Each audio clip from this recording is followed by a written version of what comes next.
سڵاوتان لێبێت و ئەم کاتتان باش بینەرانی خۆشەویستی تلڤیزیۆنی کۆمەڵە بە یارمەتی هاوڕێیانی هاوکارم لە خزمەتتانداین بۆ پێشکەشکردنی گەشتی هەواڵەکانی ڕۆژی پێنجشەممە سەرەتا سەردێڕی گرنگترین هەواڵەکان.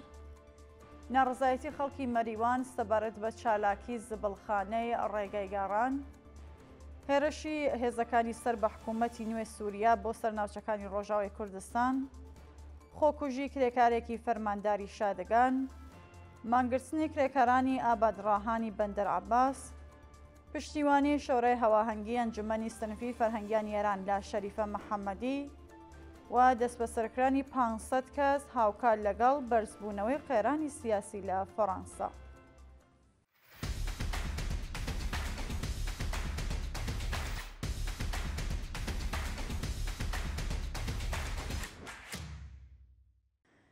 بەرزانەوەی ئاوی بەنداوی چراغوەیسی سەقز. ڕۆژی ڕابردوو ڕژیمی کۆماری ئیسلامی هاوکار لەگەڵ نزیکبوونەوەی ساڵیادی دەستپێکردنی شۆڕشی ژنجیان ئازادی ئاوی بەنداوی چراغوەیسی سەقزی بەمبەستی ڕێگریکردن لە دەستپێکردنەوەی ناڕزایەتیەکان بەردایەوە. بەپێی ئەو وێنانێ بەدەستمان گەیشتوون، ڕژیمی کۆماری ئیسلامی لە ڕۆژانی ڕابردوودا بەمبەستی ڕێگریکردن لە دووبارە دەستپێکردنەوەی ڕاپەڕینی خەڵک لە شارەکانی کوردستان و بەتایبەتی لە شاری سەقز ئاوی بەنداوی چراغوەسی بەردایەوە. ئەمە لە کاتێکدایەکە لە مانگەکانی ڕابردوودا سەرەڕای خراپی دۆخی ژیان و معیشەتی خەڵک ڕژیمی کۆماری ئیسلامی کێشەکانی ژیانی خەڵکی چارەسەر نەکردووە و تەنانەت هەندێک لە خەڵکی ناڕازیشی بەهۆی دەربڕینی ناڕزایەتی دەست بەسەر کردووە. ناڕزایەتی خەڵکی مەریوان سەبارەت بە چالاکی زبڵخانەی ڕێگای گاڕان. ڕۆژی ڕابردوو خەڵکی شاری مەریوان و گوندەکانی دژ بە چالاکی زبڵخانەی ڕێگای گاڕان لە نێوان شاری سنە و مەریوان ناڕزایەتیان دەربڕی. خەڵکی ناڕازی ئاماژە بەوە دەکەن کە بەهۆی چالاکیەکانی ئەو زبڵخانەیە زیانێکی زۆر بەر کەشوهەوا و سروشتی و ناوچەیە کەوتووە و خوازیاری بەدواداچوونی بەرپرسانی پەیوەندیدار سەبارەت بەم کێشەیە و هەروەها وەستاندنی چالاکیەکانی ئەو زبڵخانەیە بوون. دەستبەسەرکردنی دوو مێرمەنداڵ لە شاری کامێران. ڕۆژی چوارشەممە 19 خەرمانان دوو مێرمەنداڵی خەڵکی شاری کامێران لەلایەن هێزەکانی ئێدارەی دەسەڵاتەوە هێرشکرای سەرماڵەکانیان و ڕەفێندران. بەپێی راپۆرتی ڕێکخراوەکانی مافی مرۆڤ، ئەم دوو هاوڵاتیە بەناوەکانی هەوراز زەمانی و بێهروز ڕەشیدی بە هێرشی هێزەکانی ئێدارەی دەسەڵاتی شاری کامێران بۆ سەرماڵەکانیان بە توندوتیژیەوە دەستبەسەر و ڕەوانەیە گرتوخانەی ناوەندە ئەمنیەکانی شاری سنەکراون.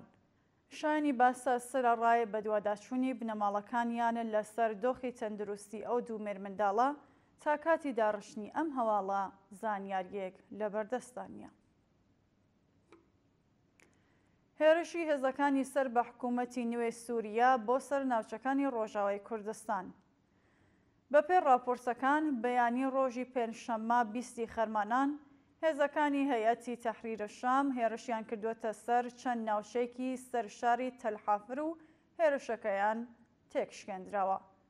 بەپێی راپۆرتی هێزەکانی سووریای دموکراتیک لە هێرشەکەی ئەم هێزانە بۆ سەر ناوچەکانی خۆبەڕێوەبەری ڕۆژاوای کوردستان زیانێکی زۆر بەر هێزەکانی سووریای دموکراتیک نەکەوتووە و بەلانی کەم 6 کەس لە چەتەکانی سەر بە حکوومەتی نوێ سووریا کوژراون و 16 کەسی دیکەش بریندار بوون.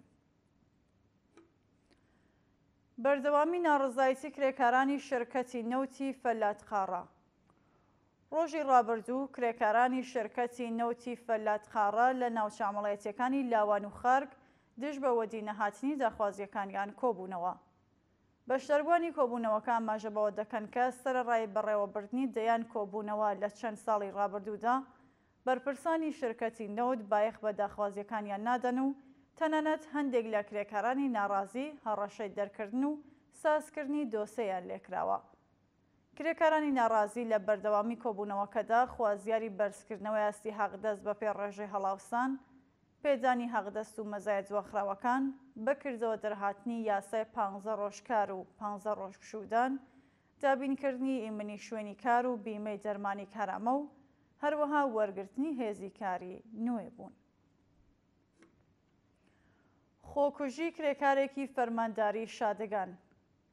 محەممەد شاوەردی تەمەن 26 ساڵ و خەڵکی شاری شادەگان سەر بە پارێزگای خوزستان ڕێکەوتی هەشتی خەرمانان ئاگری بەردا جەستەی خۆی و ڕۆژی ڕابردووگیانی لەدەستا. ناوبراو پێشووتر لە نامێکدا ئاماژێ بەوە کردووە کە دۆخی ژیانی بنەماڵەکەی لە خراپیدایە و باوکی شێرپەنجە هەیە. داوای لە بەرپرسانی فەرمانداری ئەو شارە کردبوو کە لەسەر کارەکەی دەری نەکەن. بەڵام بەهۆی بایەخنەدانی بەرپرسانی فەرمانداری ئەو شارە و دەرکردنی لەسەرکار، ڕێکەوتی هەشتی خەرمانانی ئەمساڵ لە بەردەم فەرمانداری ئاگری بەردا جەستەی خۆی و ڕۆژی ڕابردوو بەهۆی سەختی برینەکانی گیانی لەدەستا. مانگرتنی کرێکارانی ئابادڕاهانی بەندەر عەباس. ڕۆژی سێشەممە 18 خەرمانان کرێکارانی شرکەتی نێودەوڵەتی ئابادڕاهانی بەندەر عەباس بەهۆی پێنەدانی حەقدەستەکانیان مانیان گرت. بەپێ راپۆرتەکان کرێکارانی ئەو شرکەتە بۆ ماوەی زیاتر لە 4 مانگە حەقدەستیان وەرنەگرتووە و ئێستا لە دۆخێکی زۆر خراپدا دەژین.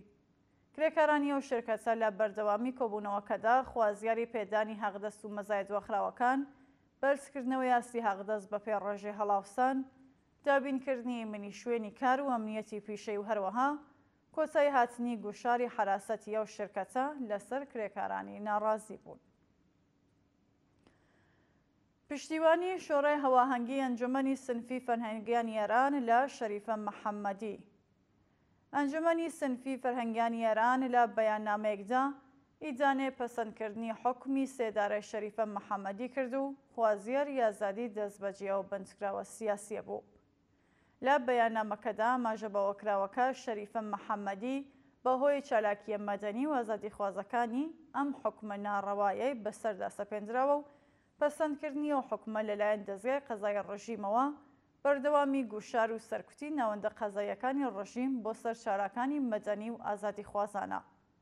لە بەردەوامی بەیاننامەکەدا جەخت لەسەرەوە دەکەنەوەکە تا کاتی ئازادی هەموو بندکراوانی سیاسی و عەقیدەتی و هەڵوەشانەوەی حکومەکانیان بەردەوام ئەبن لە دەربڕینی ناڕەزایەتی.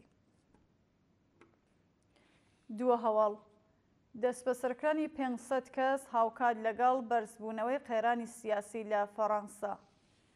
بەپێ راپۆرتەکان بەلانی کەم 500 کەس لە خۆپیشاندانەکانی خەڵکی ناڕازی دژ بە سیاسەتەکانی ئەمانوئێل ماکرۆن سەرۆکۆماری فەڕەنسا لەلایەن هێزە سەرکوزگەرەکانەوە دەستبەسەر کراون.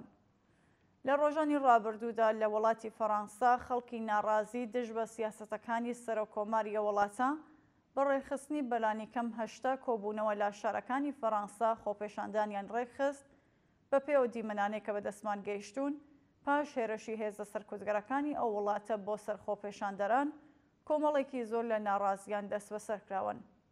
شایانی باسا بە پێ راپۆرتی ڕۆژنامەکانی وڵاتە زیاتر لە 80,000 هێزی پۆلیس لە شارە جیاوازەکانی فەڕەنسا بۆ ڕێگریکردن لە دووبارە پەرەسەندنەوەی ناڕزایەتیەکان جێگیر کراون. بینەرانی خۆشەویست هەواڵەکانتان پێشکەشکرا هەر شاد و ئاستە بن.